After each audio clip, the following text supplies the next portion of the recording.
अध्यक्ष जी मुझे 2 मिनट का टाइम कृपया मुझे दें, मुझे कुछ लोगों का जवाब देना है। एक दिल्ली के बगैर अध्यक्ष जी बात अगर रह जाएगी, दिल्ली में जो महामारी फैली, जो दिल्ली में एक दिल्ली का धोखेबाज मुख्यमंत्री था, जिस मुख्यमंत्री ने पुलिस में घोषणा की मैं हर कोरोना वॉरियर्स को 1 लाख रुपए दूंगा, एक दरोगा जो अमित राणा और एक डॉक्टर सर, एक अमित गुप्ता डॉक्टर नाम का डॉक्टर, अस्पताल में मौत हो गई।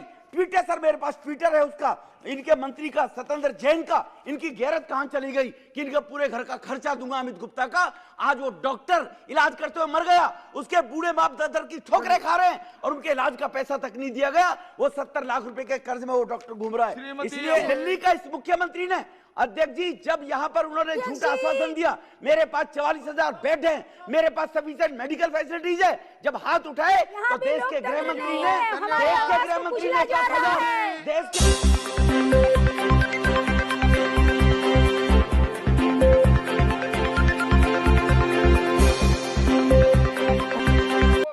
कोविड-19 पैंडेमिक, इसके ऊपर अध्यक्ष जी, सभापति जी आपने मुझे बोलने का मौका दिया, मैं धन्यवाद दूंगा लोकसभा अध्यक्ष जी को।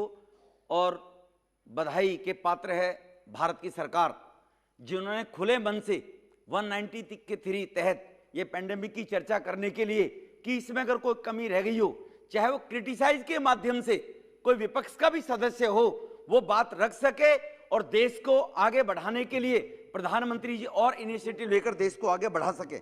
अध्यक्ष जी, ये मोदी जी के कुशल नेतृत्व में दूरदर्शिता का उनका परिचय देते हुए ये सरकार, लोगों की चिंता सरकार ये कर रही है देशवासियों की। इसका उदाहरण है कि 24 मार्च, बहुत लोगों ने पहले बताया पर मुझे लगता है कि मुझे रिपीट करना चाहिए।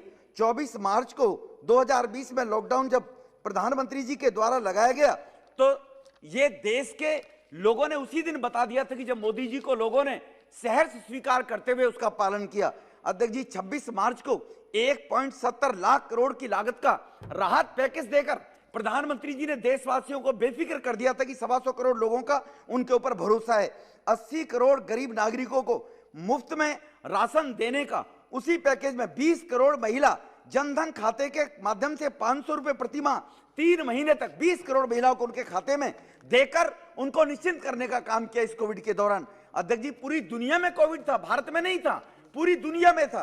3 करोड़ गरीब वरिष्ठ नागरिकों, गरीब विधवा बहनों को, दिव्यांगों को 1,000 रुपए की अनुग्रह राशि देने का काम किया।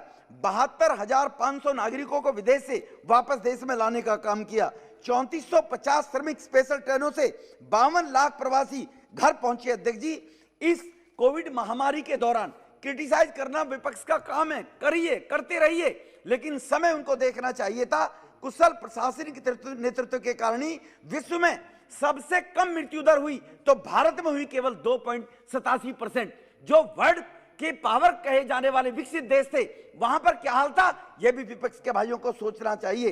दुनिया के इन विकसित देशों जब नहीं संभाल पाए तो यहां पर 125 भारतीयों का माननीय मोदी जी ने जो निश्चित रूप से उनका ध्यान रखते हुए और उनको विश्वास दिलाया, और विश्वास दिलाने के लिए हमें याद करना चाहिए, विश्व के अंदर जब पोलियो जैसी बीमारी 1961 के अंदर उसकी वैक्सीन आ गई थी दुनिया के अंदर, और भारत में आने में 1985 में कितने साल लग गए थे, ये याद रखना चाहिए जो खानदान राज करता रहा था उनको। और जो आज इस बात की टिप्पणी कर रहे हैं, टेटनस की बीमारी, गांव में लोग काम करते हैं, गोबर में किसान काम करते हैं, कीचड़ लग गई, टेटनस से मौतें हो जाया करती थी। 1948 के दौरान उसका वैक्सीनेशन दुनिया में होना शुरू हो गया था और भारत में वो वैक्सीन 1978 में आई है। देखिए, ये मोदी जी का ही नेतृत्व था अध्यक्ष जी, कि जिन्होंने केवल इस वैक्सीनेशन के लिए सभी वैज्ञानिकों से बात करते हुए और वैज्ञानिकों के साथ साथ पीएम साहब ने खुद इनिशिएटिव लेकर जाइडस बायोटेक, भारत बायोटेक,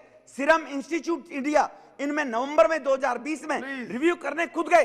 अध्यक्ष जी, मुझे 2 मिनट का टाइम कृपया मुझे दें, मुझे कुछ लोगों का जवाब देना है। 9 महीने में इस वैक्सीन को तैयार प्रधानमंत्री खुद पीएम साहब गए, और ये लोग कहते हैं कि वो इनमेच्योर वैक्सीनेशन है, इनमेच्योर है, लोगों को घबराने का प्रयास किया। Entire opposition including the Rahul Gandhi, Anand Sharma, सब लोग ये कहते रहे लोगों को कि कहीं इस वैक्सीन को लगाकर अगर लोग बच जाएंगे तो इनकी राजनीति, ये लोगों की लाज पर राजनीति करना चाहते थे, देशवासियों की लाज पर। मैं कहना चाहता हूं अध्यक्ष जी, गोगोई साहब सुबह कह रहे थे, अभी जब बोल रहे थे तो कोविड पर बोलिए, गोगोई साहब असम से बोल रहे थे पेट्रोल बड़ा महंगा हो गया। अरे जब अटल जी सरकार छोड़कर जून 2002 में गए थे तो पेट्रोल की कीमत अध्यक्ष जी 35 रुपए लीटर थी, और जब मोदी साहब ने चार्ज संभाला 2014 में तो पेट्रोल की कीमत हो गई उससे बढ़कर सर 73 रुपए 60 पैसे। कितनी बढ़ी, किसने महंगाई बढ़ाई? नहीं अध्यक्ष जी मेरे को पूरा टाइम दो, इसीलिए मैं आपके माध्यम से मैं मांडविया जी हमारे जो हेल्थ मिनिस्टर हैं उनको बधाई देना चाहता हूं। यही भारत जो आज दुनिया को वैक्सीनेशन देने के लिए 6 यहां पर मेडिकल की हमारी फार्मेसी काम कर रही है और दुनिया को मेडिसिन देने वाला भारत देश बन गया, तो मोदी जी के नेतृत्व में बन गया, ये इनको समझना चाहिए। इसलिए अध्यक्ष जी मैं एक दिल्ली के बगैर अध्यक्ष जी बात अगर रह जाएगी, दिल्ली में जो महामारी फैली, जो दिल्ली में एक दिल्ली का धोखेबाज मुख्यमंत्री था, जिस मुख्यमंत्री ने पुलिस में घोषणा की मैं हर कोरोना वॉरियर्स को 1 लाख रुपए दूंगा, एक दरोगा जो अमित राणा और एक डॉक्टर सर, एक अमित गुप्ता डॉक्टर नाम का डॉक्टर अस्पताल में मौत हो गई। ट्विटर सर मेरे पास ट्विटर है उसका, इनके मंत्री का सत्येंद्र जैन का, इनकी गैरत कहां चली गई कि इनके पूरे घर का खर्चा दूंगा अमित गुप्ता का। आज वो डॉक्टर इलाज करते हुए मर गया, उसके बूढ़े बाप दादा की ठोकरें खा रहे हैं और उनके इलाज का पैसा तक नहीं दिया गया। वो 70 लाख रुपए के कर्ज में वो डॉक्टर घूम रहा है। इसलिए यहाँ पर अध्यक्ष जी 1 मिनट मुझे और दे दीजिए केवल, क्योंकि दिल्ली में जब ये महामारी फैल रही थी, दिल्ली का इस मुख्यमंत्री ने अध्यक्ष जी जब यहां पर उन्होंने झूठा आश्वासन दिया मेरे पास 44,000 बेड हैं, मेरे पास सफिशिएंट मेडिकल फैसिलिटीज है, जब हाथ उठाए तो देश के गृह